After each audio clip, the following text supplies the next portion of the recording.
Welcome back to the channel and welcome back to another edition of the Spurs Chat podcast. In this edition, we'll be talking about Tottenham's win at Elland Road. Leeds United 1, Tottenham Hotspur 4. 2 goals from Harry Kane, a goal from Pedro Porro, and a fantastic goal on his last game for the club from Lucas Moura. Leeds United are now relegated. Tottenham Hotspur will not be playing European football next season.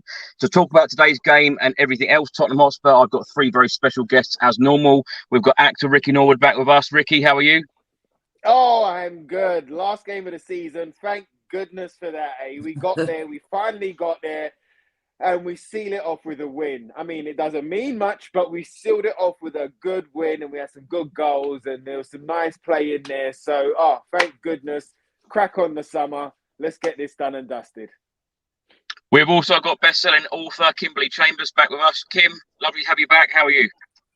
I'm good, thanks, and cheers for having me back on. It was good to go out with a win, but as Ricky said, it don't matter much, but there was a good few goals, and it was good to see a couple of the youngsters make their debuts and stuff. That's always good to see, I think. But yeah, I can't wait for a break from football now. We've been dreadful to watch this season. So I don't know what I'm going to do on Thursday nights next season. We've also got Craig Dearman back with us. Craig, how are you? I'm all right, like everybody else, really pleased that the season's over. I don't think I've actually felt this pleased that the season's over in a long, long time, which says a lot about the season we've had, doesn't it? But it's a bit of a relief, actually. I must be honest, it just feels like that relief that we're done now. And hopefully, perhaps I'm being a bit too optimistic, but hopefully things can change drastically over the summer. And a plus for me, seeing Kane at the end, it didn't look like a goodbye to me, so let's hope that wasn't a goodbye. Ricky, let's start the show with you. Give me your thoughts on today's game. Of course, as I said at the front of the show, no European football for us. We had to win today. It was the first away win in the Premier League for us since January. The last one was Fulham away. We had to rely on Aston Villa either drawing or losing against Brighton. Of course, the full-time whistle was gone. Aston Villa 2, Brighton 1. So we finish 8th in the Premier League table. But your thoughts on today's game? Oh, mate. First and foremost, I think that, we didn't really deserve European football on the results on a whole over the whole season. All right. Secondly, I think that Brighton done us over a little bit. They put in most of the second teamers, and they didn't have they had most of the first team squad on the bench. So whether they were looking to rest, I don't know what they were resting the first team for. They didn't have no finals to come up with or no extra games. So I don't know. It was tough. It was tough to see that kind of second string in there, knowing that really and truly, as soon as Aston Villa were 2-0 up, it wasn't really going to happen in Europe for us this season. But like I say, really and truly, on a whole, we didn't deserve it. On the game today, what was really nice, after being tired and apoplectic and frustrated with this side over the season, it was nice to see them come out up for a fight. It was a hostile atmosphere at Leeds. They were bang up for it. You could see that crowd. You could feel the energy through the screen today. And you know what? Like, for all the criticism of the boys, they stood up against that and they went out there to fight. Do you know what I mean? We got the goal really early, shut their crowd up. Do you know what I mean? Put a little dent in their stomach for a little bit. And then they came at it and we were good. It was a tough pitch to play on. Jermaine Jones kept saying how slow the pitch was and how sticky it was. So with all the little tactics and with all the fight that Leeds had, I think we done really well to contain them. Yes, they scored a goal, but we done really well to contain them. And there were some beautiful goals there. I thought Porro done really well today. Harry Kane, outstanding. 30 goals this season. Wow, man. Wow. And we finished what? 8th? 9th? I don't even know where we finished now. But outstanding from Harry Kane. Lovely send-off goal from Lucas. And I'm so happy for him as well. All right, some things might not happen for him. Some things that he tries might not come off. But today he came on, and what a goal to say goodbye to the Tottenham faithful, and for him as well, because he does love us. And I love players that love us. Do you know what I mean? Love being there, love playing for the shirt, love the shirt, and love to go out there and to create some good memories. So at least he's left us with a good memory today. Ricky, are you disappointed that we're not going to be playing European football next season? Yeah, I am. I think that us as a side, we belong in Europe. I know a lot of people didn't want the Conference League, but I believe that it was an opportunity without the likes of Man City in a competition where we could actually go in there and look to win it, but look to go and develop some of the players that we've got in that squad. Like we saw today, we saw a lot of youngsters come off the bench, and nice one, Terry. And we saw some youngsters come off the bench, and it would have been great for them to be able to develop and get more game time in a competition like the Conference League. So yes, I am disappointed, but I totally hear what some of the fans were saying about not wanting Conference League and having those weeks to prepare and to repair this culture, this philosophy, this club, this team. So hopefully it works out for us. Kim, let's get your thoughts on today's game. Of course, Leeds needed to win to give them any chance to survive in the Premier League. Of course, they've now been relegated. Spurs needed the win to give us any opportunity to get Europa Conference League. We haven't done that. Are you disappointed that we're not going to be playing European football? And give us your thoughts on the match. I'm disappointed we're not going to be playing European football. But I wasn't overly overawed of going back in the Conference League. Last time we was in it, we didn't look like we was going to be in it. We never took it seriously at all. I know we played virtually our first team in it before, but we didn't.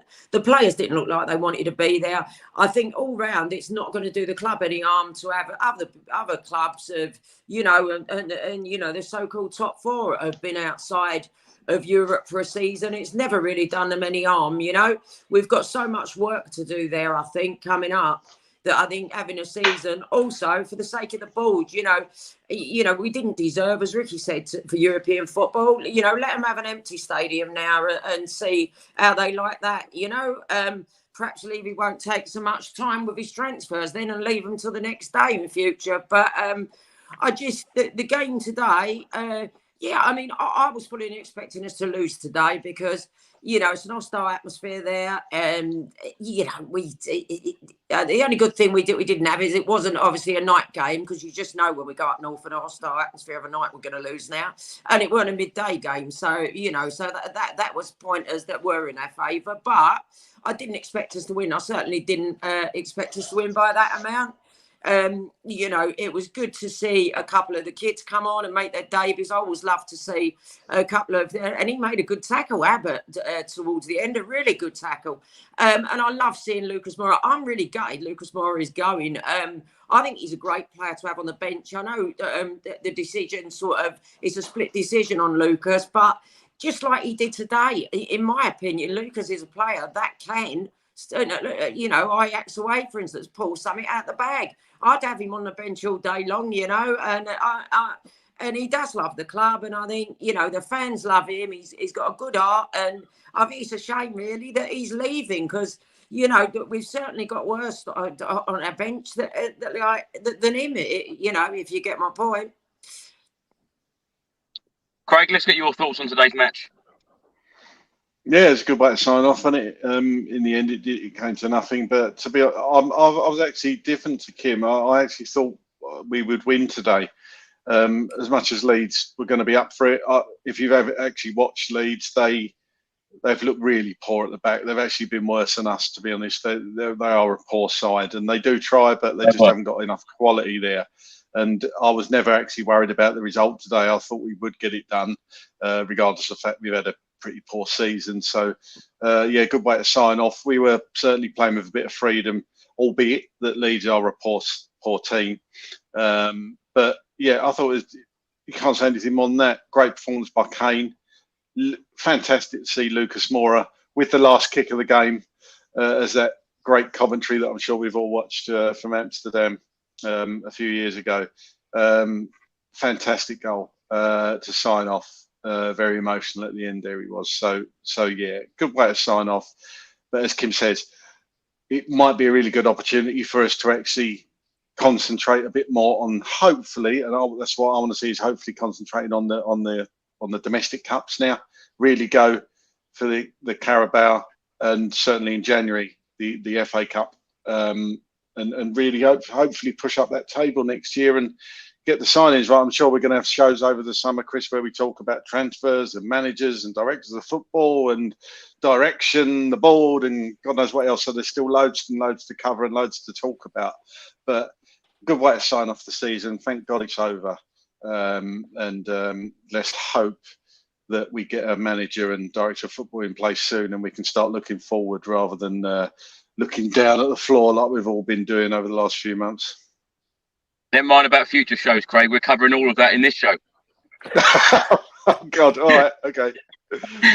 Ricky, can you believe Harry Kane, 30 goals, 30 Premier League goals in 38 Premier League games? He hasn't won the Golden Boot because Erling Haaland is just a sensation. But, you know, to not qualify for European football when you've got a player like Harry Kane in your team delivering that amount of goals, it's unbelievable. I mean, he is phenomenal. He is phenomenal. He is by far one of the, if not the greatest Tottenham player that has ever played in our shirt, that has come from our youth system, that has gone through the ranks, that has proved everybody wrong year in, year out, transfer window in, transfer window out. He's going, he's staying. You know, he's only a one-season wonder. He's put it all to bed. To be our top scorer at the end of this season and to finish with 30 goals and still, like, not qualify for Europe. I mean, wow. Like, Harry Kane is phenomenal. But it just shows you the how poor we have been this season. You know, I did predict us before the season started, after that beautiful end to last season and qualifying for the Champions League, I predicted to you, Chris, that we were going to finish second at a minimum this year, because I thought that momentum and that squad were going to, you know, they were going to push forward. We were going to get those signings. Conte was going to get what he's asked for. Obviously, it didn't happen. Obviously, Conte had a bit to do with the way that we were playing and some of those results. He's not blameless. But, you know, we as a panel, we as a channel, we as Tottenham fans have been asking for proper centre-halves for a very long time. When Mourinho came in, we wanted Skriniar. Last year, we wanted Bastoni. Then there was talk of Gvardiol. You know, we spoke about Pau Torres at Villarreal. So we've been after and we've been asking for centre-halves every year for the last 3 years. And I think today, the fact that we didn't kind of get those players in when we should have, when we could have, has shown us what type of season we could have, when you don't fill the gaps that need filling, when you don't replace, when the scrubber's gone dry. Do you know what I mean? You know, when the washing up sponge, you know, when that green bit is gone, but you're still washing plates with it. Well, it's time to chuck it in the bloody well bin. It's time to replace it. And that's what we didn't do. So they've got to learn the mistakes from this year and seasons gone by. And this slap in the face of not being in Europe, I really hope that it wakes up everybody that is in charge, that makes the big decisions at our club, so that stuff like this doesn't happen again. And we are looking up and moving forward next season. I think it's time for you to get a dishwasher, Rick. Kim, let's come to you. Let's have a look at the starting 11 today that Ryan Mason put out. Forster in goal, and then we've got Porro, Emerson, Sanchez, Lenglet, Davis, Skip, Basuma, Kulusevski, Kane, and Son. On the bench today, Austin, Tanganga, Sarr, Abbott, Craig, Alonso, Danjuma, Lucas, and Richarlison. Any surprises there for you, Kim, in the starting 11 today? Not really, if I'm honest. I think Romero was injured, wasn't he? Yeah. He's injured again, but he's been included in the latest Argentina squad as per normal. Right. Oh, yeah, I mean, not really. There was not really any surprise. As I said, it was good to see some of the lads get a chance on the bench. I think that's something we've got to look at more in the future. Whoever comes in, he's sort of giving the youth more of a chance. You know, you get the sort of managers we've gone with, like your Mourinho's and your Contes. I don't really think they're the kind of managers that do really look to youth. They want, like, you know, to go out and buy a player that's already ready. But I think, like, we've got some good kids coming through now, like your Jamie Donnelly's and your there's a few kids there. I mean, that lad we bought last year, was it from Blackburn? I know he's injured. Lancashire, is it? Was it Blackburn? Yeah. Where did it come from? Sheffield United. Sheffield United, yeah. I mean, he looked good when I've seen him because I've been watching a lot of the youngsters' games. I watched them like pick up the 2 trophies and that on the Spurs play. I mean, it's worth paying the money for that to watch the kids, you know. But yeah, we've got to look at sort of giving these, you know, obviously we've got to take the cup seriously. And as you said, you know, if we'd have got in the Conference League, it might, but I still don't know. You don't know what manager you're going to get and whether they would have give these youngsters any time anyway, you know. So, but yeah, I mean, going back to the lineup, no, there was no real surprises in it for me. What did you want to say on Romero, Rick? I was just going to say that, you know, first and foremost, he's a passionate Argentinian, all right? So we know how, and like a lot of South Americans, but like a lot of foreign, non-English players, they have such a passion and such a want to go and succeed and to go and play for their country. It's a massive honour for them to even be included. Over the years, we've seen with the England squad that we've had players like Beckham, for example, that had metatarsal that was still included in the squad. That finished the season injured. Wayne Rooney. England have had many players that we've chosen that have been injured but have been included in the squad that's about to drop in 3 weeks' time or something like that. So we don't know what Romero is going to look like in 2 to 3 weeks. Of course, they're going to include him now. And if it's a serious injury that he can't play or he can't go, then they'll make that decision right up until the wire for somebody like Romero, who is a cornerstone of their defense. Do you know what I mean? So he's a really important player for Argentina. So they're going to put him in the squad. It makes sense to put him in the squad and then figure out whether he can travel closer to the time. So calm down on it. Calm down. I know that the international kind of trips have been a nightmare for every single Tottenham fan. Everyone, not just Kuti, but everyone that goes away, we're always like, oh, come on, please. Because we know they're going to come back injured or not be able to be in form or whatever the case may be. So I'm just saying, calm down. He's got 2-3 weeks before he's got to jump on that plane. And you never know. He might be fit and raring to go. Fair point. Craig, let's come to you. What did you think of Tottenham defensively today? To be honest, we was up against such a poor team.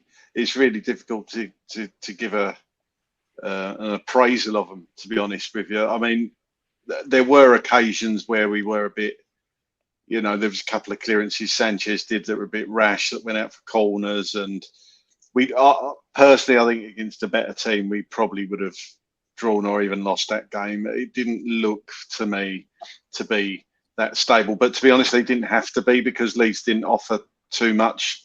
So look, it's quite clear that a lot of work needs to be done on that defence, and I know we're missing Romero, and I know people don't like Dyer, but Dyer was playing well before the World Cup. So we you know, you had Sanchez and Longley. Longley doesn't really excite me that much. I hope, to be honest, he goes back to Barcelona and we get in a better replacement for him. But look, to be fair to Emerson Royal, I thought he played well again today, but wasn't that solid. But we didn't have to be. I think that's all I can say on it. It was just a case for me of getting through the game today and getting this season over with, to be honest, because hopefully that team's going to look a lot different come opening game of the season next year, because there's a lot of deadwood we need to get rid of, which we'll come on to later, no doubt. And big changes, big summer ahead, because work needs to be done, let's face it. Would you expect either Dyer or Sanchez or both of them to be at the club next season, Craig? I fully expect Dyer to be there next year. I would imagine if we get a decent offer for Sanchez, then he'll be out the door. But I expect Dyer to be there next year. Yeah, because he's got 1 year left on his deal. And, you know, no smoke without fire. There was rumours that they were going to offer him a 3-year deal, wasn't there? So he's obviously well liked at the club. An important player, or somebody feels he's an important player. So it wouldn't surprise me at all for him to get another chance under another manager, to be honest. Because, look, we all, not everybody, but a majority of the fans, I would say, think it's time for Dyer to move on. He's 29 now, I believe. He has had some good games for Tottenham, not sticking up for Eric Dyer, but he hasn't been poor consistently. You know, he has had good seasons, he's had good games, but there's an argument there definitely for him. You know, it's time to move on. But it's no surprise that Mourinho liked him, Poch to a degree, Conte liked him. So there is some in there, obviously, we're not seeing. But that's all you can say about Eric Dyer. He's been a good servant to the club, obviously not been, let's set the world on fire, so to speak, but probably time for Eric Dyer to go. But as I say, I still think he'll be there next season. Ricky, do you? Oh, mate. You see, the thing is with Dyer, I've said it a couple of times on here where I actually like Dyer as a person, as a man, especially when he first came in and he wanted to get rid of the Spursy tag, and he worked hard to get rid of that Spursy tag. He worked hard to make us a bit more solid. And under Pochettino, I think was probably his best years. But even then, if I'm weighing up his whole time in my head, and just as you were speaking there, Craig, I was trying to think. I mean, I think he's probably got more bad performances now than good. I think the bad outweighs the good, and I don't know whether that's just because the bad and negative screams louder than positive. But to me, there's been more negatives, and you know, Ali Gold said that this week that Eric's been carrying an injury ever since the restart of the season after the World Cup, and maybe that has hampered him. But if you look at some of the stats, especially the tackling stats, do you know what I mean? Or the errors that lead to goals and stuff like that, they're very poor in the Dyer column. Do you know what I mean? So whether he plays centre half or DM or right back, I think it's probably time up for Dyer. If I'm being ultra critical, I think he's been a fantastic servant, like Craig said. I think he's tried for us. I think he always puts himself out there. But if he is staying in the squad, then he's got to be part of that second team and not part of the first 11. We'll come back to this subject. Ricky, I want to stay with you, though. Let's go on to the game incidents. As you said earlier, the stadium was absolutely electric before and when the game was starting because, you know, of course, every single Leeds fan wanted them to stay in the Premier League. That didn't happen, sadly, for them. But just 2 minutes in, and Spurs have been known all season for starting games so poorly. But today, we started fantastically well. Just after 2 minutes, what a ball from Emerson Royale. And as Craig said, what great improvements from him this season. To Pedro Porro, to Heung-min Son, Harry Kane finished. Harry Kane doing what he does best. But a brilliant ball to Pedro Porro from Emerson Royale. You know, how much has he improved this season for you? Oh, I think especially Emerson. You know, there were the boos. Emerson got boos when he came on earlier in the season. So for him to turn it around, I think he's done tremendous, and I'm really happy that he has turned it around. And we are seeing a bit more of the Emerson that is a positive Emerson. Do you know what I mean? And we're playing to his strengths, which is more the defensive side, and using his fitness to get up the field, but to play those short passes into the more technical players who can then provide a cross or, you know, an assist or try and bang a goal. But I thought his vision for the ball to find Porro was fantastic. I thought Porro was, you know, I think he's growing week in, week out. I think the preseason for him is going to be really important, and I think he's going to be firing next year. Yes, he's still going to have some defensive frailties, but you could see him going forward, his technical ability, his vision, his touch, his crossing, his shooting, it's all there. And you saw it today. You saw it in that goal. The fact that Harry took it down, I think it was off of his chest that he took it down, then dribbled across the box and then found Harry for that first goal. I was super kind of impressed by Porro, and he had a really good game. If I'm thinking about the game as a whole, you know, he had a really good game. So yeah, having that kind of that link up between Royal and Porro, I thought was really, really good. And I'm pleased for them both. Hopefully we can see a lot more positives from them next season than negatives. Kim, let's go on to you. On that subject, Emerson Royale and Pedro Porro, if they continue in the form like they showed today, how does someone like Jed Spence come in and get his spot? Well, they've got to take their chances, these players, through suspensions, injuries, you know, stuff like that. When they're given the chance, you've got to grasp it. Same goes for the the other guy we've got coming in. He's meant to be a really good sort of wing back. So they've just got to take their chances. But no, I think they're both doing great this season. I mean, exactly as Ricky said, Messon got so much stick. I mean, really, we all gave it to him as well. He's really turned it around, and it takes some character to do that. It really does. And I'm really pleased for him. Porro, he had a dodgy start. I think his first game didn't help that a lot of the presenters and critics were on his back straight away. But he's come into a team lacking confidence, and it's tough when you come from abroad. You're thrown into a team that's got no confidence anyway. What do you expect? But I think we've got a lot more to see of him next season on leaps and bounds. Both of them had a really good game today, I think. And can I just answer the Dyer question, Chris, as well? Of course. Yeah, go for it. I think he's a great player. I'd sign him again, but only to have him on the bench. I think he's a great... Listen, we've been lacking a confidence all season. He's been in a defence lacking confidence. I don't think he should be a first-team starter next season, but I think Eric Dyer, to keep him, I don't think he's a man that would ever let you down. He can cover a couple of positions, I'd have him on the bench all day long. I would, along with Moura. So really, we wouldn't be changing. We would be changing our bench a bit, but them two are two that I would keep, and I would, Sanchez. He's maybe his time's up. I'm glad he sort of played. He looked a bit here and there today, but I'm glad that was horrible. I think when the fans booed him, and it's not nice for any player. And you could see he was devastated that game. So I'm glad he sort of come on and turned it around a little bit as well. Surely, Kim, if we're going to move on as a football club, we have to change the likes of Eric Dyer and Davinson Sanchez. Surely. No, Sanchez. Yeah, I definitely think he's got to go. Sanchez, if we get a decent enough offer, Sanchez, I should imagine. But Eric Dyer, I don't want him starting, Chris, but I would have him on the bench. I mean, you've got to look, Chris. Listen, we've got Daniel Levy as chairman. We need a new goalkeeper. Right, there's a lot of positions. We need a good centre half. Good goalkeepers don't come cheap, and neither the good centre halves. Look at all the problems we've got there. We've got no creative midfielder.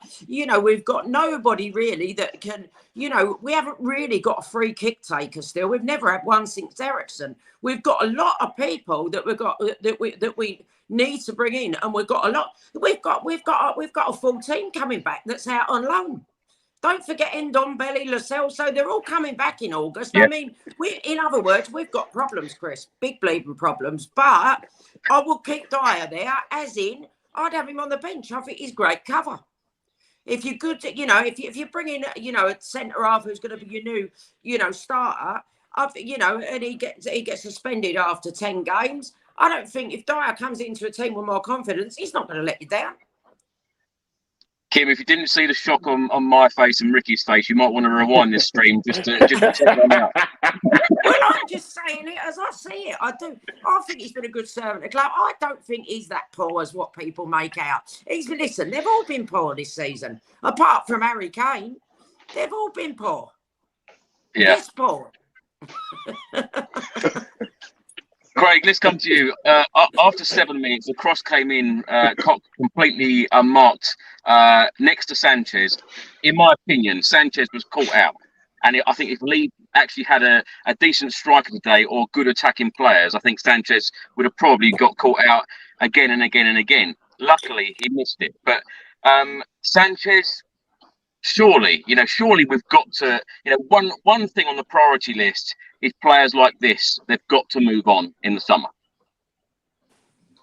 Yeah, sorry, I'm just laughing because that really tickled me because I just imagined Kim should have clipped it and just played it as a season review to the players. You've all been poor, piss poor. It's dumb. That's absolutely done me. It's really done me. I'm going to giggle about that later all evening. Oh God. What's the question? Sanchez, yeah. He needs to go. He does need to go. His time's up. Look, he came in, didn't he? For what? Was it 45 million or something like that? And we all 42. Thought, wow, we got how much? 42. Well, 42. Yeah. Well, we all thought God, we're getting a cracking defender here. We're paying a lot of money for this guy. I didn't know much about him, if I'm honest, but I thought, wow, this guy must be good. He was wanted by a few other teams around Europe, and we've landed him. And in that first season with Toby and Jan, I thought he looked pretty good, and I thought he's going to live up to the hype. And then it's kind of gone downhill for him ever since then, hasn't it? I still maintain, I agree with what Kim said, when he was getting booed the other week, as I said on here, I don't agree with that. I just don't understand that at all. You should never, no matter how badly one of your own players is playing, you should never boo one of your own players. You know, I just think that's disgusting. But that, apart from that, you know, it takes some character for him to come back and play. And look, he didn't have a brilliant game. Totally agree. He would have been found out today. If he was up against Haaland would have had a hat-trick without a doubt. But I'll come back to the fact Leeds are poor. And Leeds weren't brilliant today either. So, you know, he didn't have much to worry about today, should I say. You know, he was never going to be tested and pushed. So, but look, it's time for him, in my opinion, to go in the summer and for us to cut our losses and get rid. And you know, there's a fair few other players we're going to have to tear up contracts and move on at a loss if we want to move forward. And I think that's what Daniel Levy's got to get into his head, that you know there's going to be a lot of those types of players, because we are going to have a squad of about 35 players, I think, mid-June when they all come back. So that's got to be trimmed. Also, you know what?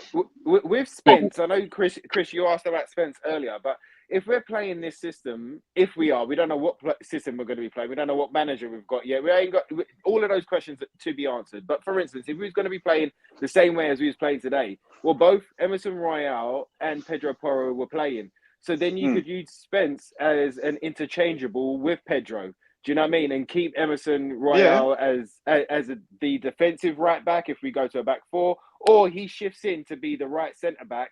Then you've got Coutinho Romero. Then you've got like maybe a solid top left centre back next season. But Spence could then alternate with Porro, and then we've got Udogie coming on the left, and then we figure out who he's interchanging with, whether we keep Reguilon, whether we keep Perisic, whether we keep Davies to interchange with him, or whatever the case may be. But yeah, there's still space for Spence.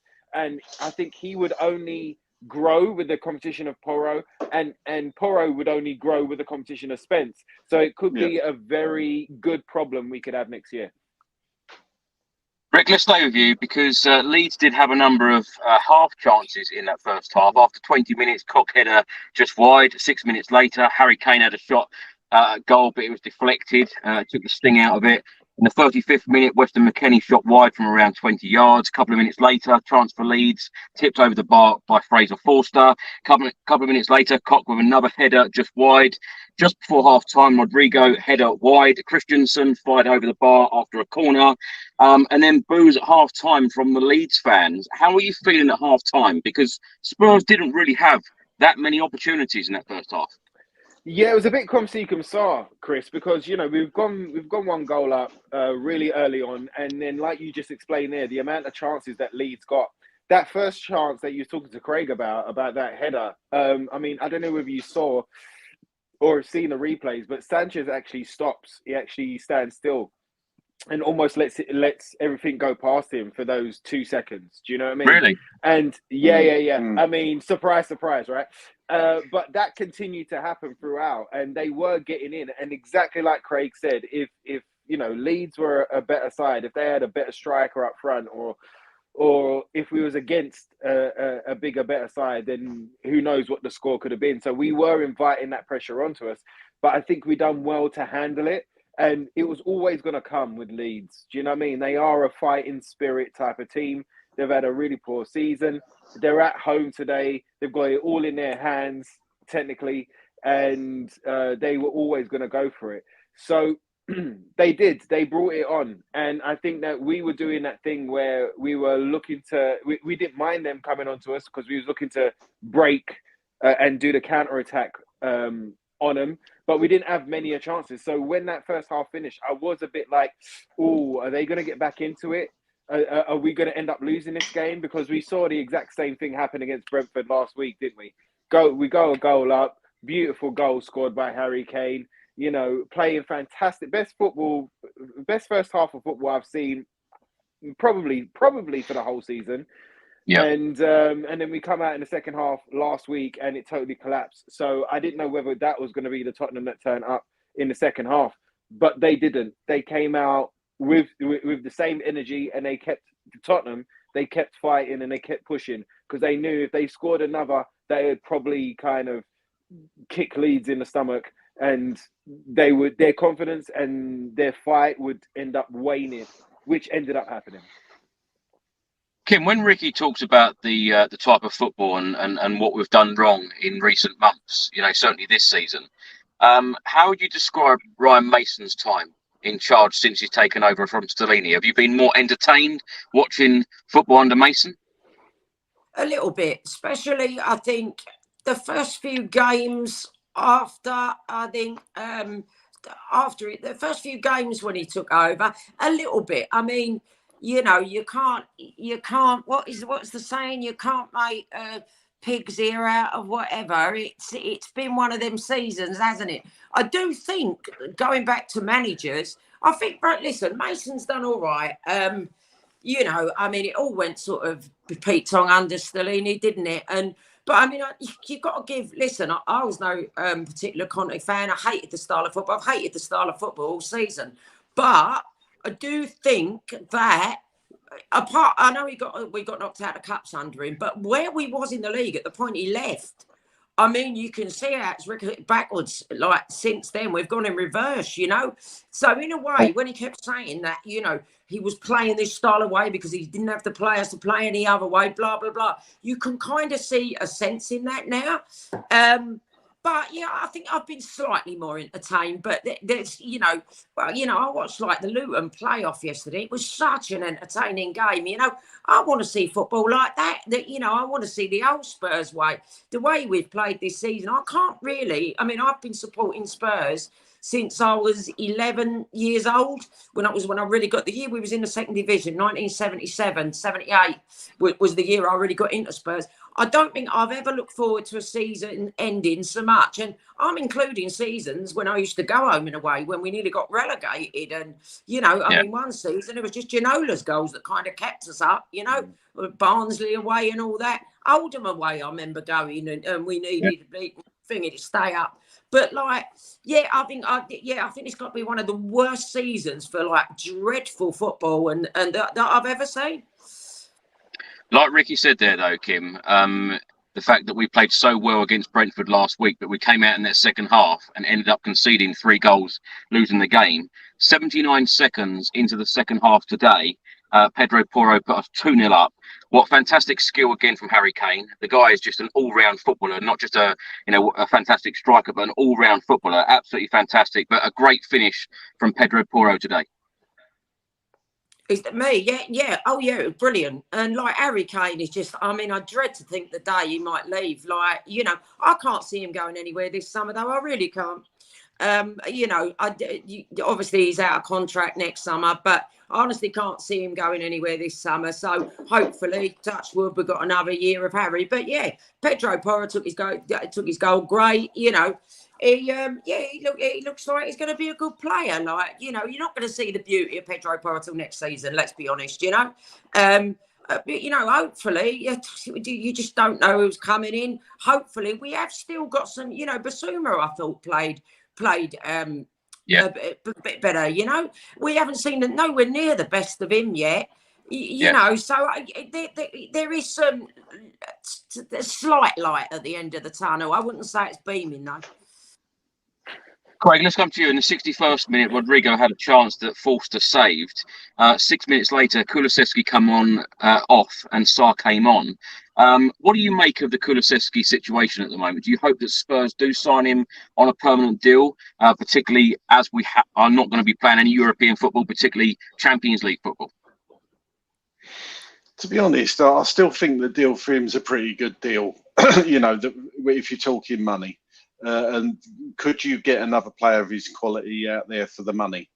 And my answer would be no, you can't. I mean, look, he hasn't had the best season. The team haven't had the best season. Of course, we own it. We all know that. But we know there is a quality player in there. And yeah, he's not been as prolific with his goals or assists this season. Of course, he's not. But you've got to look at the financial aspect of that. Where are you going to get another winger, essentially, for that money? Nowhere is the answer, unless you get really lucky in the bargain basement or bring somebody in from a lower league. So, or you could get a free, I suppose, if you're lucky. But for me, Kulusevski wants to be at Tottenham, and that's what you want to see. That's what you want to see. I think it's a no-brainer for me that you've got to make that deal permanent. And from everything we hear, it's going to be made permanent anyway. So, yeah, I think he'll be here next year. Craig, Leeds got one back in the 67th minute through Harrison. Should Ben Davies close him down quicker? Yeah, it comes back to, crap defending again, doesn't it? Again, against, I mean, that's proved it. Leeds didn't really offer that much of a threat and we still conceded. So, were the players like thinking by that stage, well, doesn't really matter what we do? Did they know what the other result was? I mean, it was tight. I was trying to watch the Brighton Villa game on my phone as well. But as Rick said, like Brighton it wasn't the Brighton that played City the other week, for example. You just knew they weren't gonna get that draw or win for us. So I just think it was an end of season thing where the players just went through the motions really at the back. They weren't particularly good. They weren't the worst I've ever seen. But yeah, he should have done better. We know he should have done better. But in the end, I think you get a feeling when you play football that, sometimes if we concede, it doesn't really matter. The other team are so poor defensively, we are always going to score, especially when you've got somebody like Kane on the pitch. And that is what transpired, wasn't it? I have to say, even though Kane got man of the match, I thought Porro was pushing him for that. I thought that was probably the best game I've seen of him in the Spurs shirt. So, yeah, kudos to Porro today. Ricky, let's come to you on that subject, because a couple of minutes later, after Leeds scored, Spurs went 3-1 up. Pedro Porro played in Harry Kane, another clinical finish from the England captain. 30 goals in 38 Premier League games, as we've said. But Pedro Porro, as Craig just said, probably his best game in a Spurs shirt. I can see him actually scoring a lot of goals and providing a lot of assists in the future. One for the future for you? On mute, Rick. Goodness, I'm back. All right, sorry. No, absolutely, bro. I mean, for me, I think Porro is going to take the Lucas's place as the magic man. Do you know what I mean? As the guy that can create something out of nothing or score out of nothing. I don't think we've seen the best of him at all this season since he signed, since January. But today was like a glimpse of what he can bring to us. That goal that he set up for Harry. To make it, what was it? The 3-1, was it at that point? Yeah. But it was his run that really impressed me. His run, his dribbling ability, how close he kept the ball to his feet, how he sent the Leeds defenders and the players left, right, and centre, and how he found Harry open, good to go in space, and so he could shape and score that second one for Harry. I mean, Porro, oh man, I'm really happy for him. We also got to remember, because it's been very kind of toxic, very hectic at the club, that even he was getting it, when we signed him. After begging for him all January, we finally signed him. He plays against Leicester, has a poor game, and then I think he had another poor game where then he shut down his Instagram and his socials. Do you know what I mean? So let's give these new players a bit of time. Let's not tarnish these new players with the same brush that we want to kind of paint onto some of those players that have been there for a very long time and still don't perform for us. Do you know what I mean? The ones that are on our to-go list, we shouldn't paint Porro with that same brush. And that's including a lot of the new players that have come in. Like, they haven't had a moment to actually find their way, because it's still been a bit of a mishmash squad. So if we can fill the gaps that really need filling within the summertime and put in some people in there that are really hungry to not only achieve for Tottenham, but to achieve as a team and to pull together and to have that kind of Spartan mentality where I've got your back, you've got mine, let's go. Then I think we're going to see a lot more from players like Pedro and our attacking front three. It's all about how solid we can be. We know how many goals we've conceded this year, and we know who's been in defence at that point. And we had a defensive coach, and we still conceded that amount of goals this year. I would say the biggest difference between Conte, Stellini, and Mason is that Conte and Stellini continue to play a stiff, rigid system. They kept playing that horseshoe football, which I was so bored with. But the one big difference that I recognize with Mason is that he brought the triangles back in.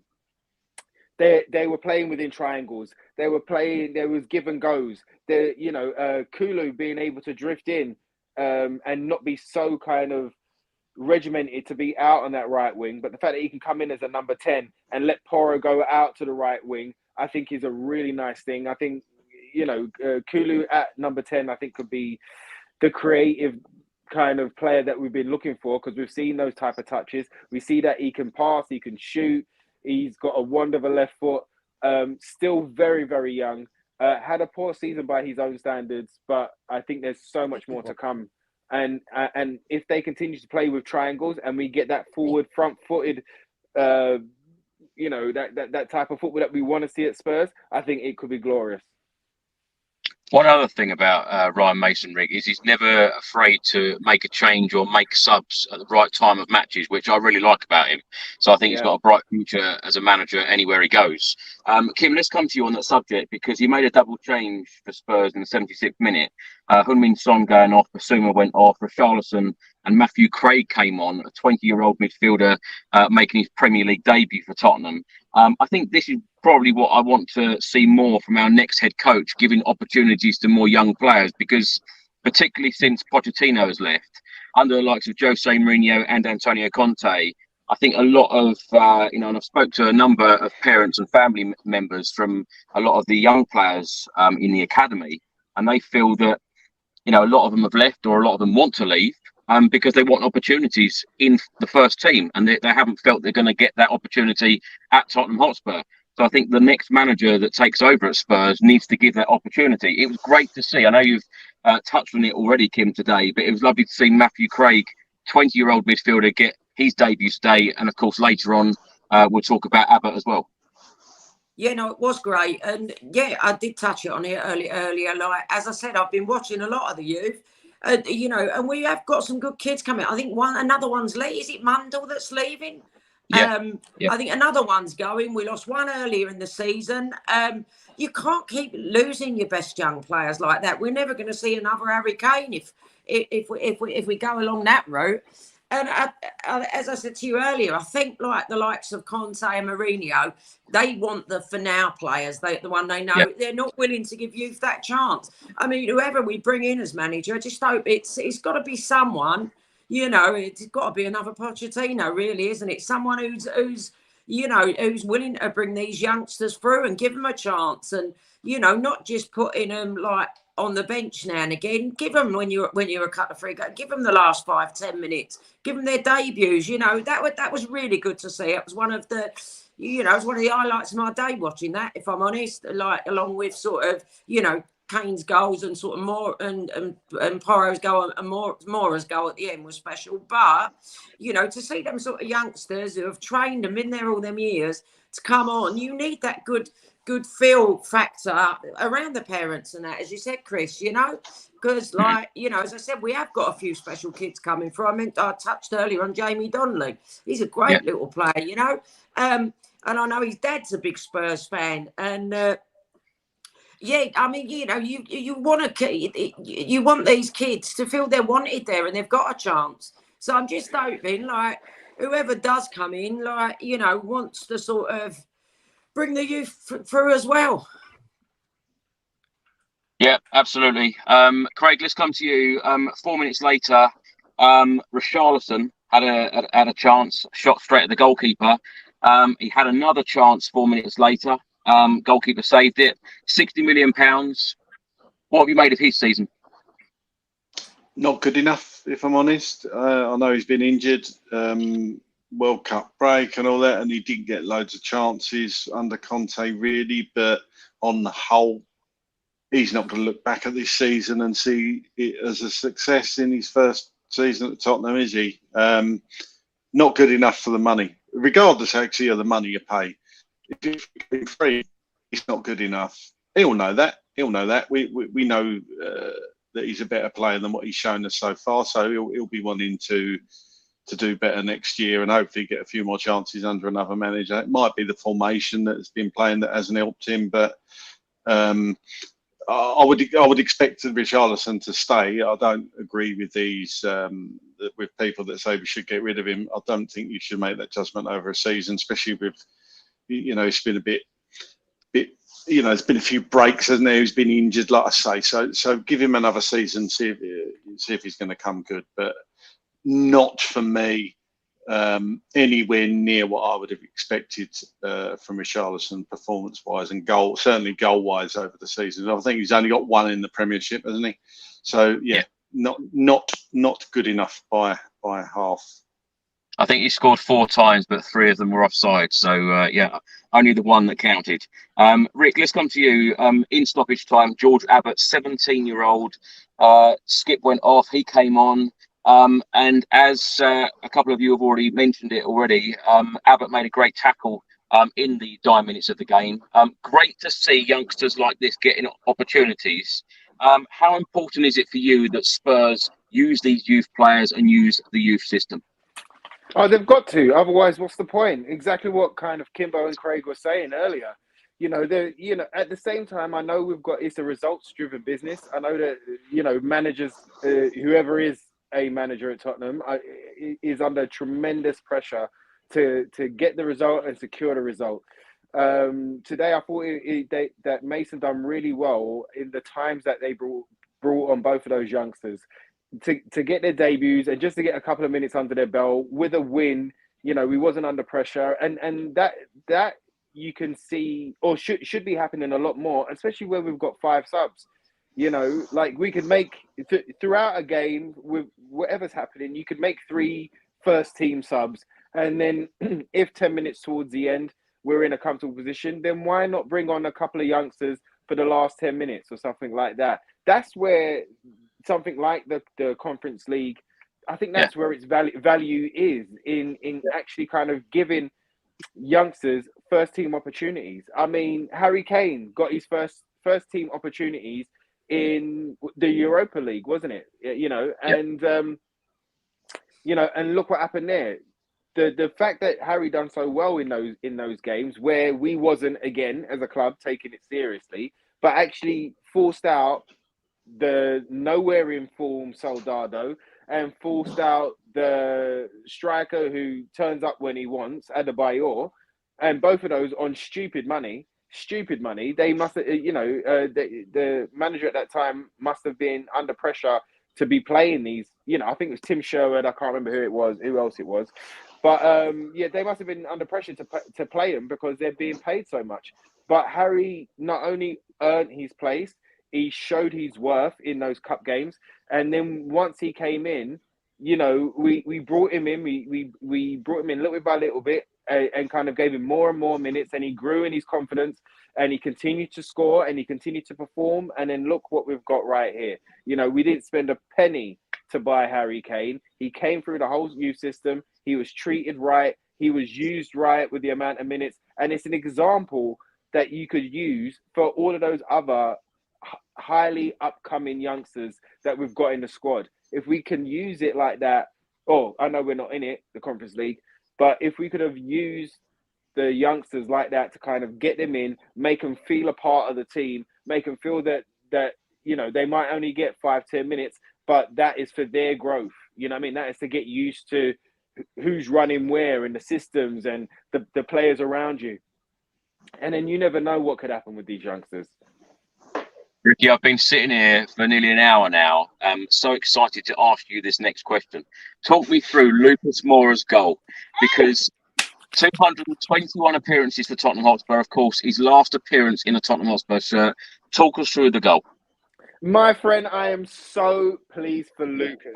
But the way he picks up the ball on the right-hand side, past one with like that standard Lucas touch where it looks like he's going one way, but his foot just flicks it, drove in. The way he hurdled the challenge as well, hurdled the challenge from one of the Leeds players.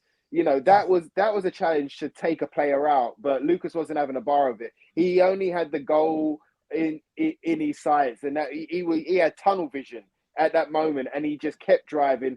And you know, once he got into the box, the Leeds defenders couldn't touch him because they knew it would have been a penalty anyway. And what really impressed me was that the way that in which he was running, if it was me, it looked like he should have clipped it with his left and kind of gone like almost like top cornerish with his left foot, but he didn't. He made it look like that, but he dinked it with his right and sold the keeper. I mean, what a special, magical goal from the magic man himself, Lucas Moura. I'm so happy. I thought he was going to come on and do something and create some magic for us last week, being his last home game. And obviously that didn't happen. But I'm glad he got to sign off properly today with a beautiful, magical goal. I really hope that helps him secure a new club. And I wish him nothing but like success. I'm sure he'll win something next season. I mean, bloody Nuno ended up winning this weekend. Do you know what I mean? So I'm sure Lucas, wherever he's going to go lift the trophy for another team. And I wish him all the best. And listen, that moment, and I know a lot of Spurs fans will talk about that moment in Amsterdam, right? But it should have never have happened. Us as Spurs fans knew. We was watching that game. We knew we was losing. We knew we was going out. Those moments don't happen for us very often. They're very rare in those type of games. So for Lucas to not only score that hat-trick, but the way that he done it in the minutes that he done it, do you know what I mean? And just kind of, I lost my mind. I lost my mind that night. And I just couldn't, I was in disbelief for about 10, 15 minutes. Do you know what I mean? My missus was going to me, what's wrong with you? I'm like, you don't understand. She's like, chill out, calm down. I ran around the house. I was up and down the street. I tell you what, I was going mental. She's like, can you stop? Can you just come in? And I was like, babe, you don't understand. She's like, no, can you just, and yeah, so I had to explain it to her after I calmed down. But yeah, those moments don't happen to us. And I'm just happy that we got to witness that. We got to be a part of that, you know, he put everything out for us all the time. And like I say, sometimes it didn't come off, but you know, you could always tell that he left everything on the field for us. And he was always looking to kind of make something happen. So for him to score that type of goal today, I'm so happy for Lucas, man. I'm so happy for him. Because like I said, he does love us. He cries for us. You know what I mean? He loves the shirt. You saw him with his family and his missus and his kids last week on the field. And even though that the speakers were blaring and the music was a bit jarring at the time last week, you know, you could see how much emotion and how much he loves being at Tottenham. So I'm so happy that he scored a brilliant, wonderful, magical goal that Lucas Moura can only bring to you. And that is exactly why I asked you that question. Kim, let's come to you. It's now 63 days since Antonio Conte left Tottenham. Of course, we waited 72 days to get Nuno Espirito Santo. Where do you think Spurs will go next? Who do you think they will appoint? I don't even think they've got a clue, Chris. I think, obviously, you know, everyone we've been for has said computer says no. Do you know what I mean? I don't think we know where to turn next. I don't think we're any nearer getting a director of football nor a manager. I think this is going to be an ongoing thing. You know, they're not like queuing up for the job, are they? You know, it's who do you go from? I mean, who do you bring in first? The director of football or the manager? I mean, surely the manager's going to want to know who the director of football is, and the director of football is going to want to know who the manager is. Kim, are you surprised it's got to this point? Because we're on the last day of the season, and you would think that a director of football would want to be sitting down tomorrow morning at the club, going through everything, going through the plan, going through exactly what we're going to be doing for next season. Are you surprised? No, not at all. It's a shit show, Chris. Let's be perfectly honest. You know, we've become a laughing stock. You know, look how good we were a few years back. Look where we are now. It's embarrassing. I've never known, you know, it's like Marks and Spencer's turning into Primark. Like, you know, quality-wise. Yeah, we like a shit show. I mean, I just don't know where we go from here. And as I said, I don't think we're any nearer getting anyone in. I really don't. You know, it's who's going to say yes. And you'd like to think we've got a director of football lined up now. The season's over. We're going to announce him this week because you don't want to leave things till last minute again. And it's, we'll be going on our tour and we won't have anyone in. Levy will have to go. I'm managing them myself by the bleeding looks of it. But I honestly don't know. It's just not a way to run a club anymore. And, I think the fans deserve better to play, especially players like Harry Kane. They deserve better. He's been so loyal to us. I mean, where will we be this season without him and his goals? Where will we be? Bottom 7? We would. We would this season. We'd be nowhere, and I know for my answer, I don't think we got a clue who we're getting. We're not going to see anyone announced in the next week, director of football and manager. I very much doubt, If you could choose, who would you like? I wanted Poch back, but we're not going to get him now, are we? Oh, why did you do that? Take that off the No. screen. Take it off, man. What are you doing? Oh my It's God, like seeing your ex you love with a best friend, isn't it? You know what I mean? It's not good. That is the exact reaction. Yeah. But we've got to let that one go now. I mean, I don't know. I don't even know who I want anymore. I mean, I quite like the Brighton manager because I like their style of football. But I think he was trying to get out of the job when he came and performed at our ground. I mean, he couldn't have said, I don't want the job here, like the way he performed when he came there. Do you know what I mean? So I don't know who we're going to get. I don't fancy the Celtic manager very much. I mean, I'm not saying he's not a good manager, but obviously he's managed in, I think, the Australian leagues and the Scottish leagues very, very different to here, and I haven't got a clue who we're going to get and just don't know. Do you know?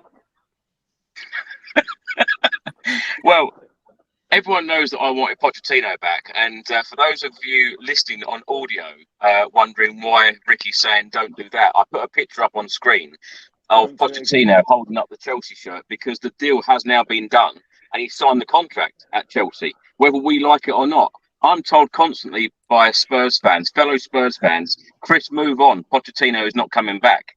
I think a lot of the people that have come on here as guests, they all wanted Pochettino back.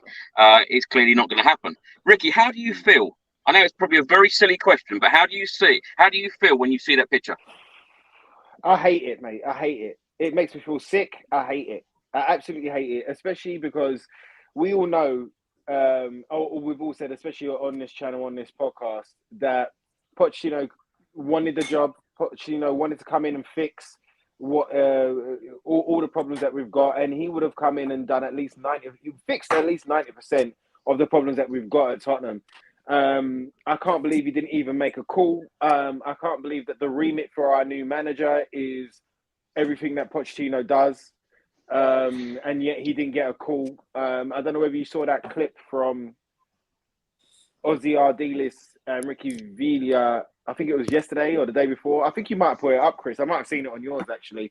But he gets asked, why didn't Pochettino come back? And Ozzy basically says he didn't get the call. He would have loved to come back, but he didn't get the call, which makes me even more upset. Do you know what I mean? Especially when all of our quote-unquote number one managerial targets have not turned up as yet.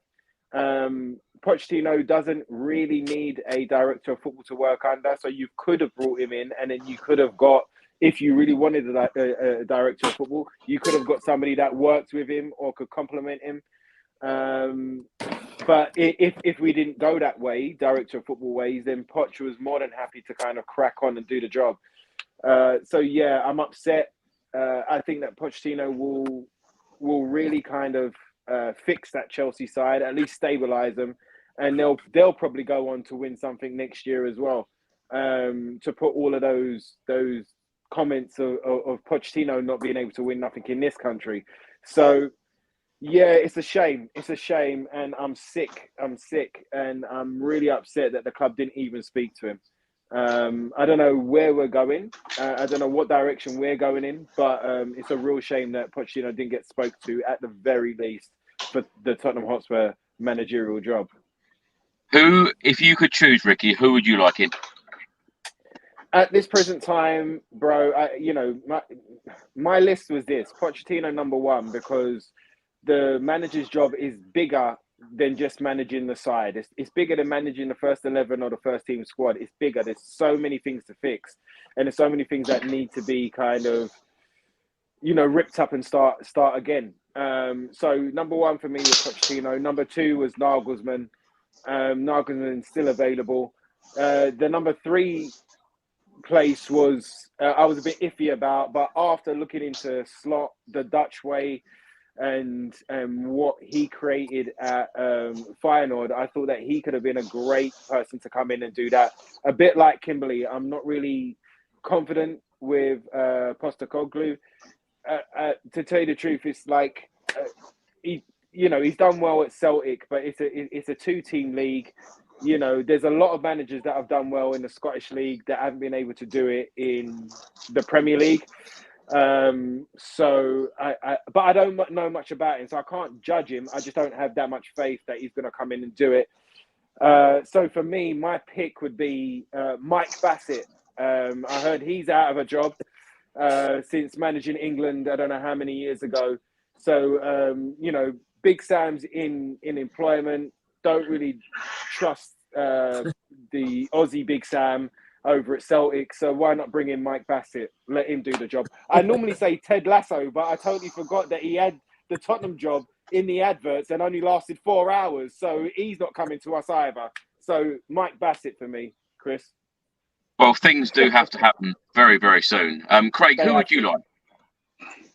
You know what, me and Rick are totally aligned on that. I'm exactly the same. Obviously, anybody that watches this would know I wanted Poch back from the start, and I think it's a travesty he didn't even get a phone call.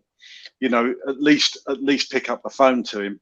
And I just, Daniel Levy, when he sacked him, said only time will tell whether it was the right decision. Well, guess what, Daniel? It was a wrong bloody decision.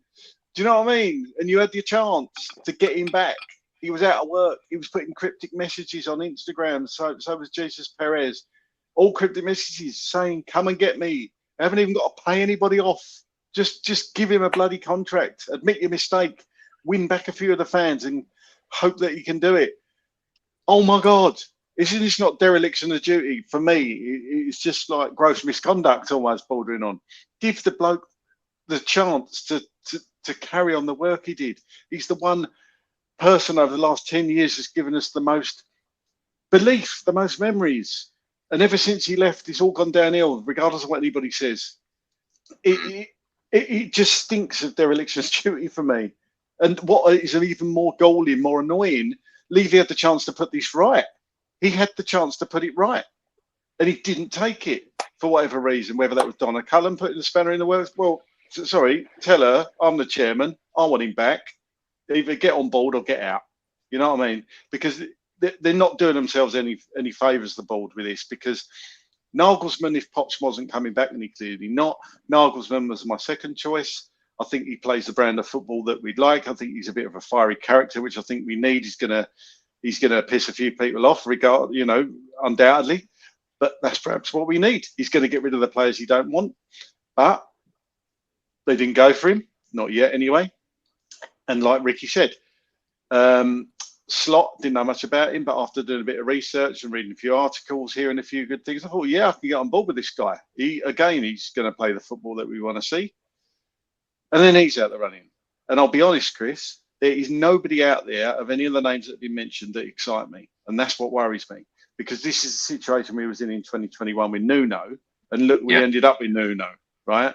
And I'm not saying my opinion matters for anything, but Postecoglou, not really interested. He doesn't excite me.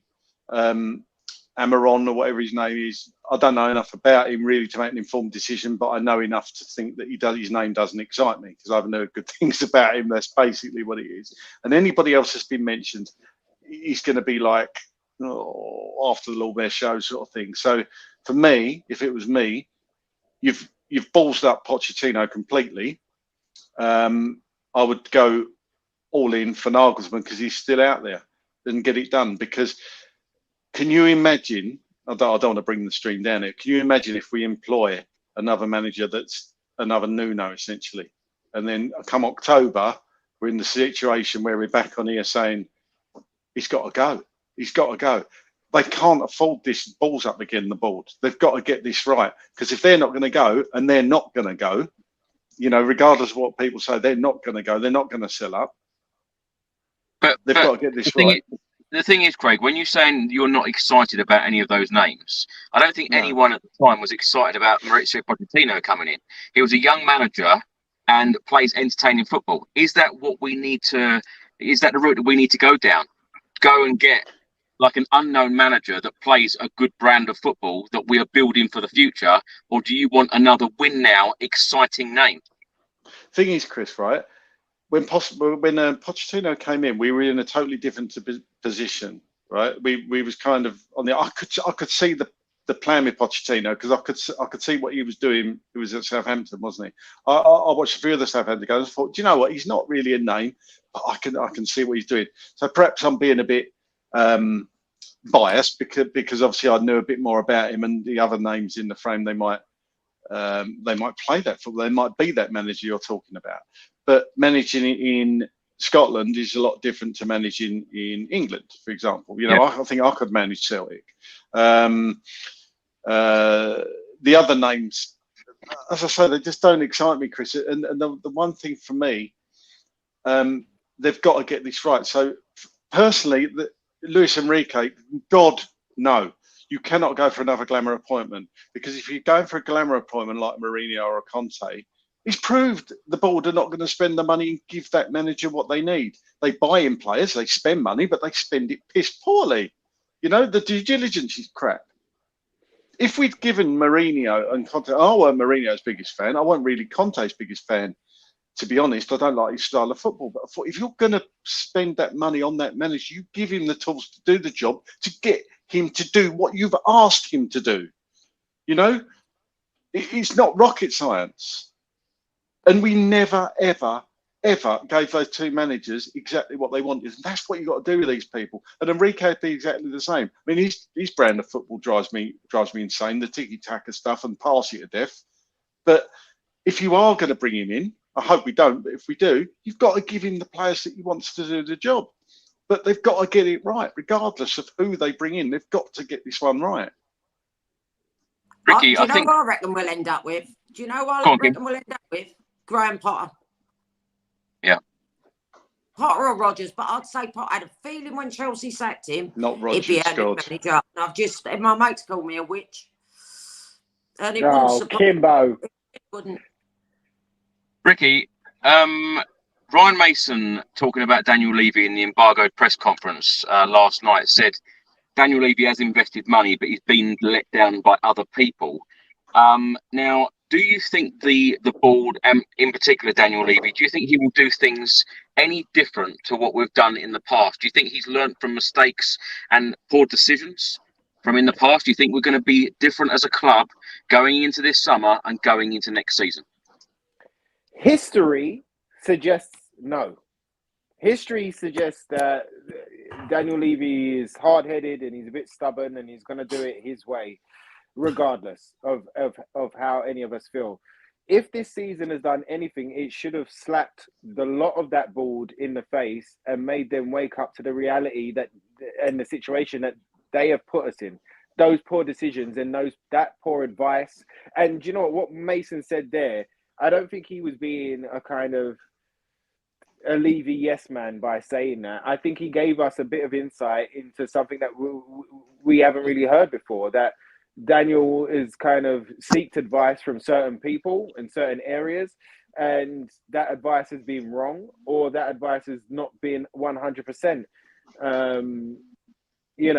But we've also heard many reports over the last weeks, and we continue to hear these reports, whether it's the guy Webb who was working within the club during Pochettino's time, or whether it's ex-managers, Mourinho, one day Ramos.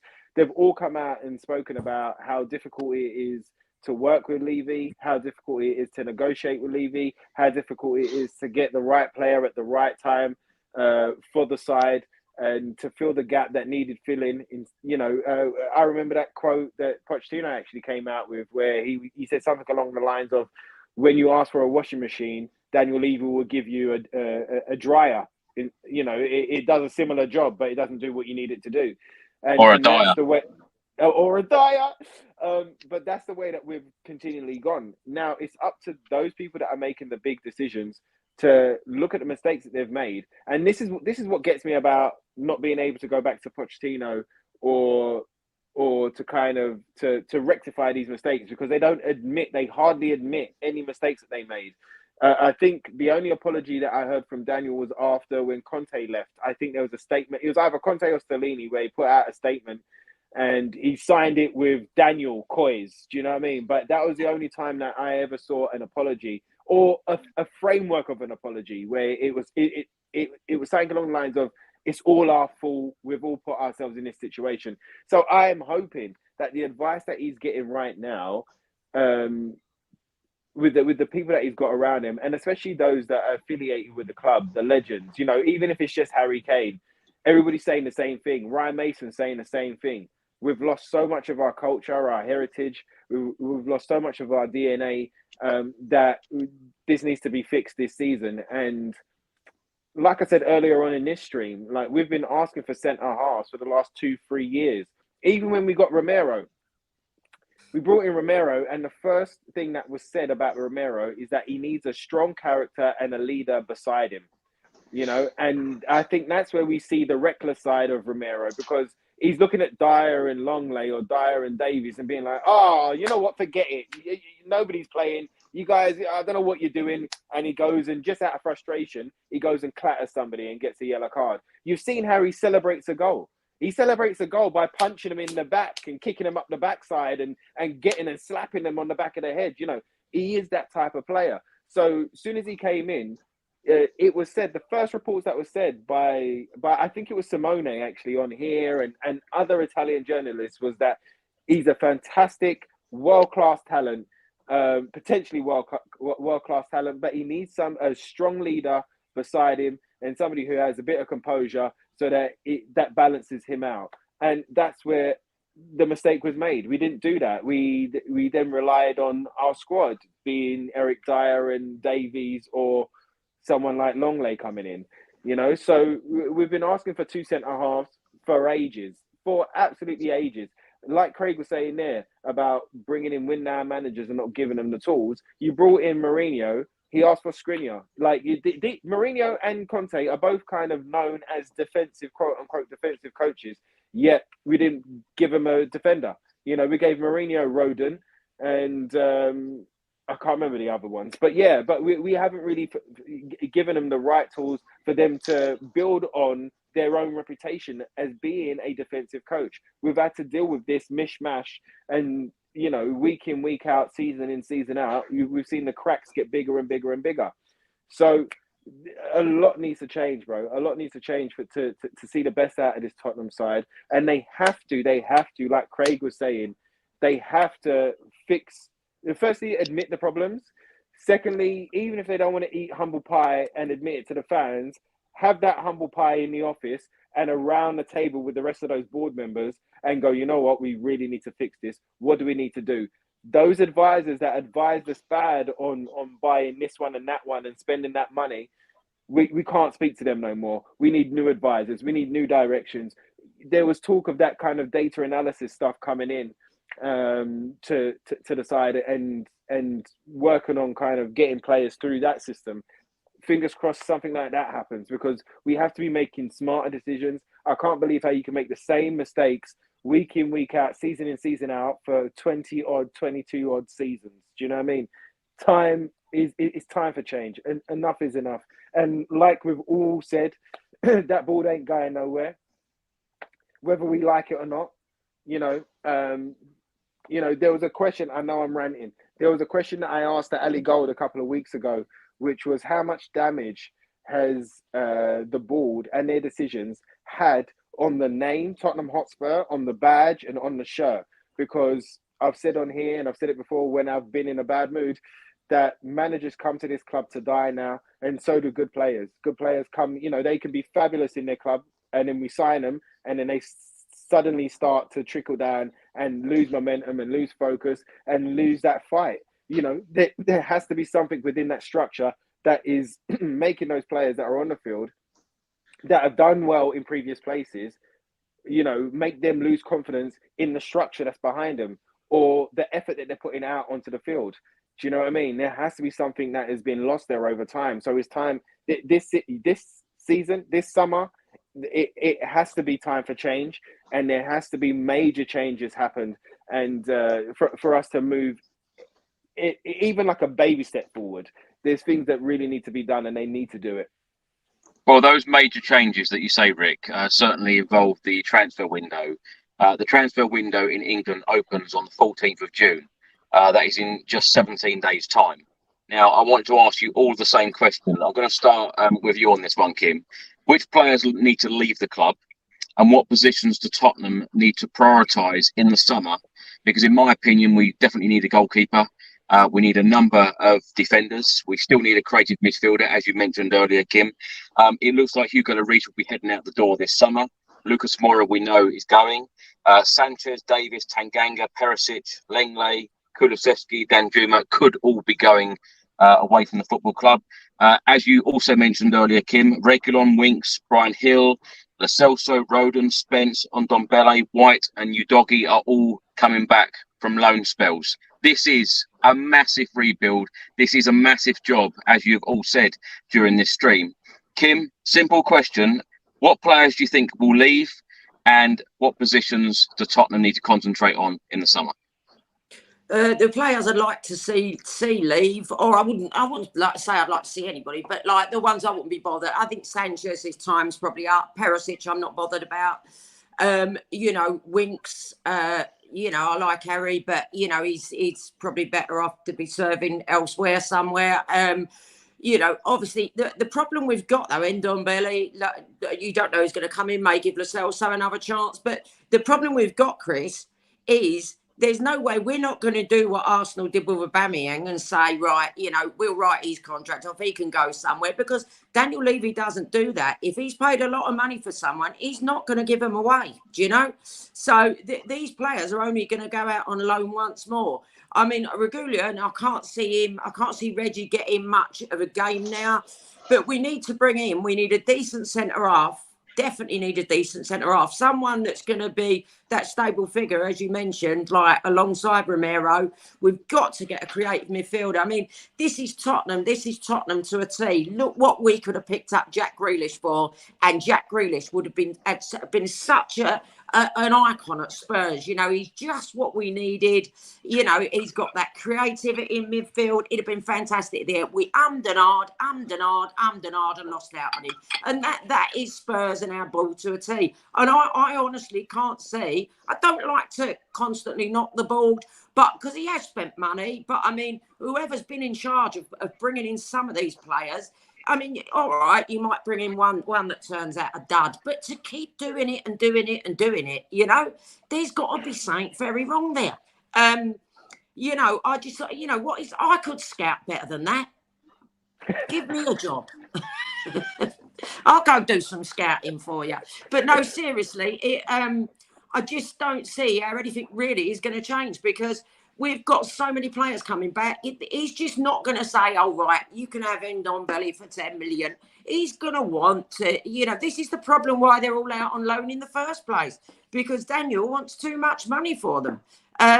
And because they've not, I can understand, like, obviously, if you paid a lot of money for something, you won't, but it's like when you buy a new car, isn't it? By the time you go to sell it, you don't get your money back, do you? It is what it is, but I can't see us doing that. I can't see us ripping up players' contracts. I can't see us selling these players off cheap. Other players, I'd like Danjuma to be given more of a chance. I'd like, as I said, I'm not bothered about Perisic staying. If I'm honest, Lenglet, I don't really think we should go ahead with a purchase. I'd like to see, as I said, and I did say on the bench, so you can't knock me for this, I'd like to see Dyer stay as a bench player No, Chris, don't put your hands over your face.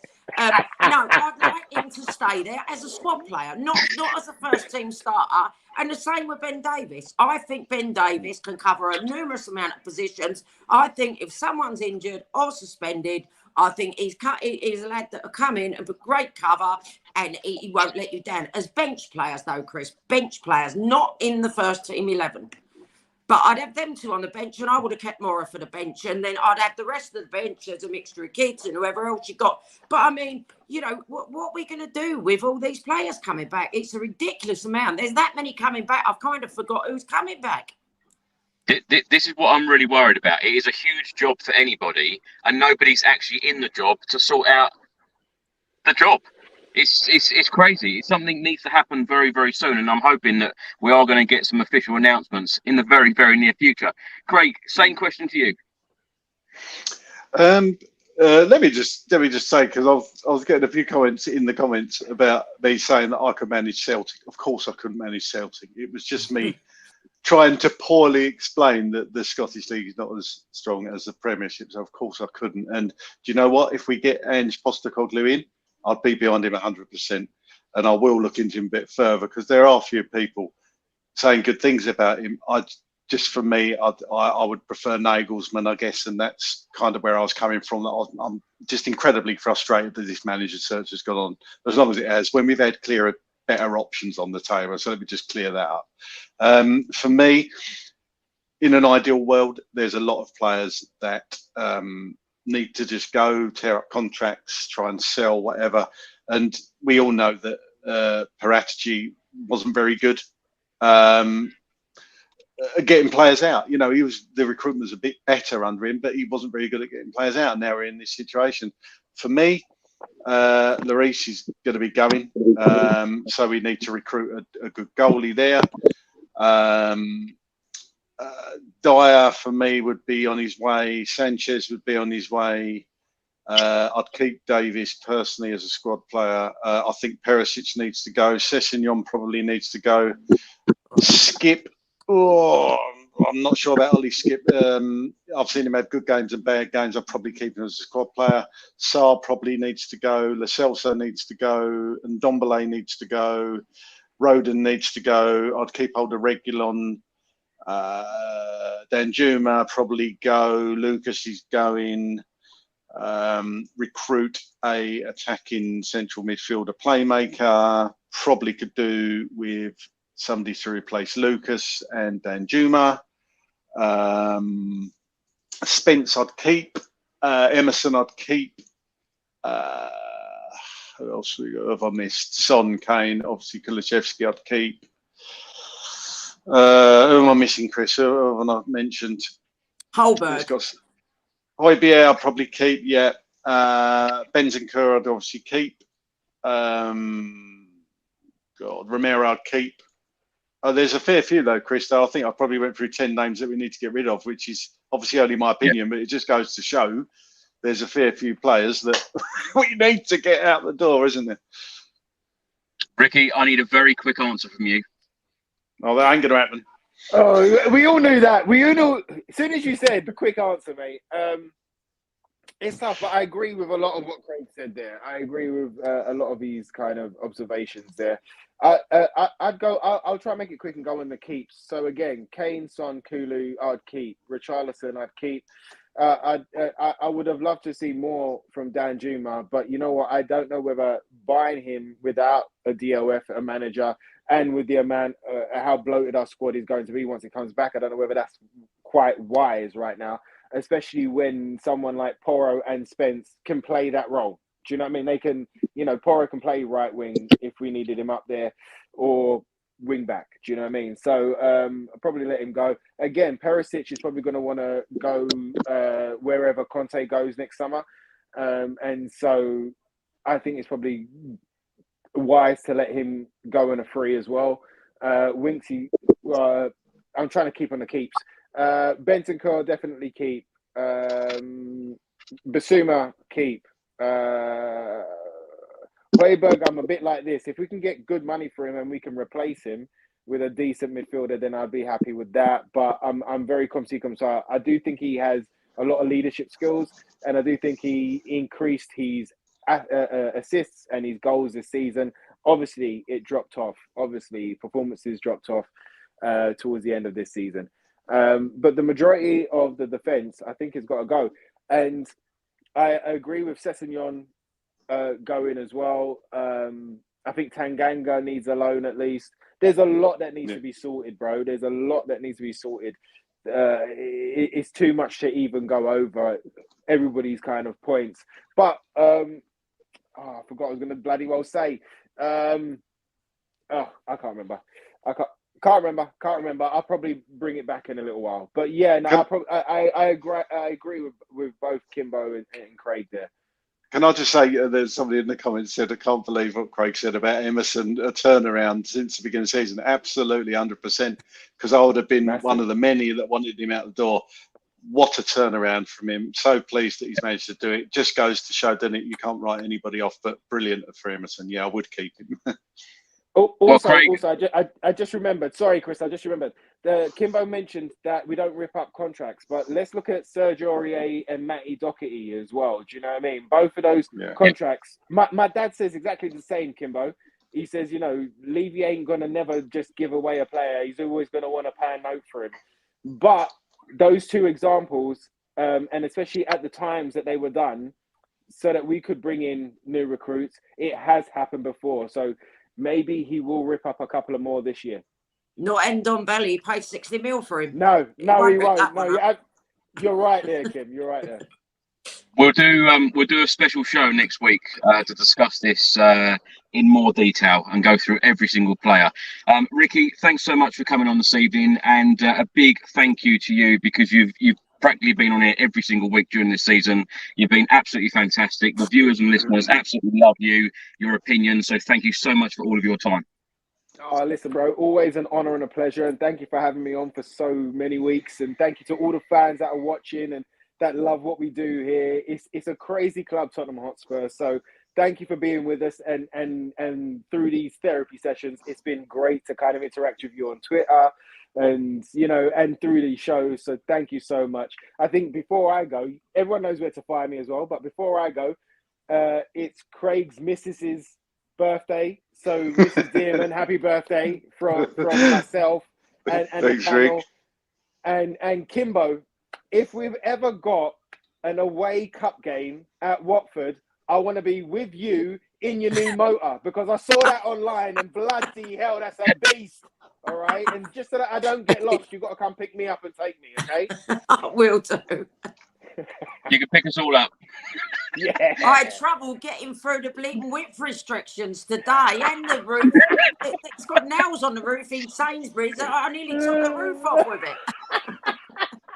Kim, it's been a pleasure having you back. Thanks so much, and tell everyone where they can find you and what you're up to at the moment. I've just finished my 17th book, The Boys. It's coming out, I think, end of February. And you can find me. I'm on Facebook, Kimberly Chambers. I've got the official Facebook page and a personal one. I'm also on Instagram and Twitter at Kimbo Chambers. So, yeah, so I'm having 2 books out next year. So I'm back on the writing role. So before anyone knocks at me in the comments for saying I'd like to be a scout or I think I could do a better job, it was a bit tongue-in-cheek. I'm too busy with the books, however. Craig, thanks so much for coming back. Where can everyone find you? Yeah, thanks for having me, Chris. Yeah, on Twitter, if you want to give me a follow, it's at Dearman9. So that'd be lovely. Really enjoyed these shows all season. It's great to have different opinions and a bit of feedback in the chat from people. It just goes to show we're all different. But the one thing we all do have in common is wanting this great club to get back to where I think we all know it belongs. So whoever the manager is, whoever the director of football is, whatever Levy does, let's get behind the club next season, hope for better things, because we as fans truly do deserve it. Well, thanks for watching, everybody. Thanks for listening, and I'll see you on the next one. Until then, come on, you Spurs. Come on!